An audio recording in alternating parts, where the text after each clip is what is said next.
Everyone, welcome back to my channel. আজকে চলে এসেছি নতুন একটা ভিডিও। তো আজকে আমি সুন্দর একটা স্টাইলিশ লটকান তৈরি করব।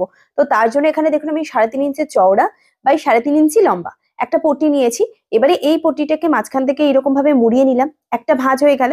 এবারে যেই দড়িটা আমি লটকানে দেবো সেই দড়িটাকে মিডিলে রাখার পরে একটা কোণ থেকে এইরকম ভাবে মুড়িয়ে দিলাম, দেন অপর কোণটা আর একটা কোণের সাথে এইভাবে মুড়িয়ে দিলাম। দেখুন এখানে আমার মোড়ানো হয়ে গেছে, আপনারা আমার হাতের দিকে লক্ষ্য করুন, তাহলে বুঝতে পারবেন।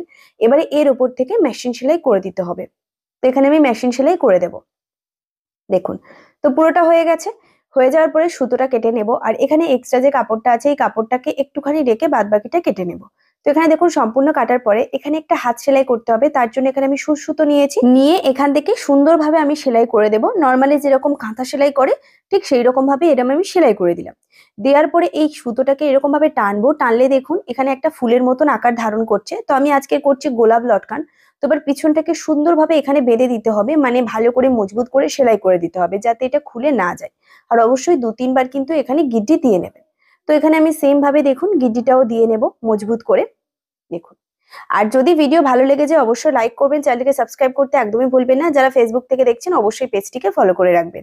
তো এখানে দেখুন সম্পূর্ণ হয়ে যাওয়ার পরে এখানে এক্সট্রা একটুখানি কাপড় বেরোচ্ছে, এই এক্সট্রা কাপড়গুলোকে সুন্দরভাবে এখান থেকে ফিনিশিং ভাবে কেটে নিতে হবে। তো সম্পূর্ণ কাটা হয়ে যাওয়ার পরে জাস্ট এটাকে নিয়ে এবারে আমরা সোজা দিকে ঘুরিয়ে নেব। নিলেই দেখুন কত সুন্দর গোলাপ লটকানটা রেডি হয়ে গেছে। অবশ্যই এটা করবেন, খুব সুন্দর লাগে দেখতে, আর এটা কিন্তু খুবই স্টাইলিশ একটা লটকান। অবশ্যই করবেন, এটা আপনি ব্লাউজ কামিজ যে কোনো জায়গায় করতে পারেন। তো সেম প্রসেসে আমি অপর আর একটা করে নেব। দেখুন দুটো করার পরে কত সুন্দর দেখাচ্ছে। আপনারাই কমেন্ট করে অবশ্যই জানাবেন যে আপনাদের কেমন লেগেছে। আশা করবো ভিডিওটা ভালো লেগেছে। আর এটা সত্যি বলতে খুবই স্টাইলিশ, অবশ্যই তৈরি করবেন, আর খুবই কম সময়ে হয়ে যায়। তো যদি ভিডিও ভালো লাগে অবশ্যই লাইক করবেন, আর আপনারা কমেন্ট করতে ভুলবেন না। কমেন্ট করে জানাবেন কোন টপিকে ভিডিও দেখতে চান, আপনাদের টপিক নিয়ে চলে আসবো। তো আজকের জন্য এই পর্যন্ত, টাটা।